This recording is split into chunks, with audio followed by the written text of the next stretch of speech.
রাফসানের সাথে কোনো ঝামেলা হচ্ছে? ঝামেলা হয় নাই, আমি আর রাফসানের ভুল বলছিলাম রে। ও আসলে রাইড শেয়ার করতেছে। তুই চিন্তা কর, এই ছেলেটা এত কষ্ট করতেছে। আমি তোর বাসায় গেছিলাম, আমি দেখছি ওর জীবনে কখনো কোনো কিছু কমতি ছিল না, আর এখন দিন রাত পরিশ্রম করতেছে শুধুমাত্র আমার লেগে, আমাদের সংসারটা লেগে। আমি যদি না করবো যে তুমি কিছু করো না, এটাও তো পারতাছি না। কিছু না করলে সংসারটা কেমনে চলবো তা আমার কি ভাল লাগে? মাত্র বিয়েটা হয়েছে, সেই সকালে যায় রাইতে আসে। আমার ইচ্ছা করে না ওর লগে আমি একটু ঘুরতে যাবো, পার্কে বসে বাদাম খাবো, হাত ধরে একটু হাত নিয়ে। কিছু করতে পারতেছি না, নিজেও তো কিছু করি না। নিজে একটা কাজ টাজ করলে আসে কইতাম যে তুমি এত পরিশ্রম করে না, দুজন মিলা সামলাই নিবো, এটাও তো পারতাছি না। কিন্তু দোস্ত, এত তাড়াতাড়ি কোনো অপশনও তো নাই না। ওটাই তো, গ্রামে থাকলেও মনে কর পোলা প্যান করে গান টান শিখে কিছু টাকা আর্ন করতে পারতাম। এখানে কি করবো আমি? দোস্ত, আমার কাছে একটা আইডিয়া আছে। রাখ তোর আইডিয়া। তোর আইডিয়া যে কি এটা আমার খুব ভালো জানা আছে। দোস্ত, সন্ধ্যার সময় তুই একটু রেডি হয়ে আসিস তো, তোকে নিয়ে একটা জায়গায় যাবো। কই যাবো? আমার উপর আস্থা রাখ, তুই একটু রেডি হয়ে আসিস।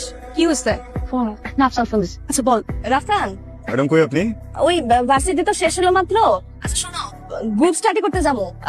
গ্রুপ স্টাডি আসো তো আজকে, আমার আসতে একটু দেরি হয়ে যাবে। ও শেষ করে আমাকে ফোন দিও। হ্যাঁ আমি পিক করবো না তোমাকে। না না, তোমার আসা লাগবো না। আমি তো ওই তো আমার বাসায় যাই গ্রুপ স্টাডি করতেছি, লাইব্রেরিতে বসতেছি না। আমি ওখান থেকে চলে আসবো, টেনশন নিও না। ওকে ঠিক আছে। তোকে নিতে আসতে চাইতেছিল? হ্যাঁ, কোনদিন যে আমি ধরা খাই। আচ্ছা যাই হোক, চল আজকে একটু তাড়াতাড়ি বাইরে। হ্যাঁ, আর তুই আমার জামানতে কইছিলি না, জামা নিয়েছি। দেখ দোস্ত, তুই একদম টেনশন নিস না তো। রাফসান ভাই এটা কোনোভাবে জানবে না। তুই বলতেছিস না, আমি বলতেছি না, কোনোভাবে এটা জানার কোনো পসিবিলিটি নাই। আর তুই এত টেনশন কেন করতেছিস দোস্ত? এটা আমিও তো এই কাজ করতেছি না, আমিও তো নিজেকে সেভ করেই করতেছি। আর তোর সুগার ডেটের বিষয়টা আজকে যে কথা বলে দেখতেছি, টেনশন নিস না দোস্ত। 2 দিনের ব্যাপার, এরপরে ঠিকই আমি বিষয়টা দেখবো না।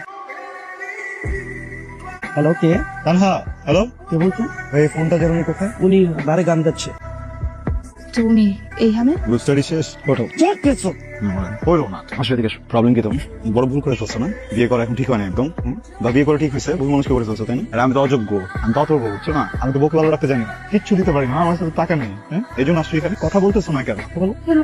হ্যাঁ, হেল্প করতে চাইছিলাম, সারাদিন কাজ করবো, ভালো লাগে না, আমি হেল্প করতে চাইছিলাম। আমি হেল্প করতে গেছি, মাতাল মানুষদের সামনে দাঁড়ায় দাঁড়ায় গান গিয়ে আমাকে হেল্প করতে চাই। স্যার কি করছো? হেল্প করে কথা বলতেছো না কেন? এইভাবে হেল্প করে? আমি বলছি কখন আমাকে হেল্প করো তুমি? আমি চাইছি আমি তোমার কাছে।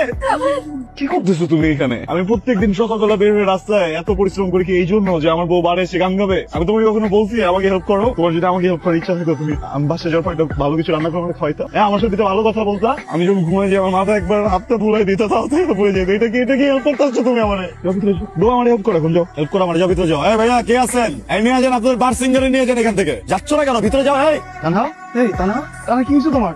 কি হয়েছে? পানি আনবো আমি? হ্যাঁ চলো, আমার সাথে চলো, আমরা ডক্টর কাছে যাবো। আসো দেখি দেখি, দাও এটা আমাকে দাও। ডক্টর কাছে যাইতে হবে না। তুমি কোনো কথাই বলবো না তো, আসো।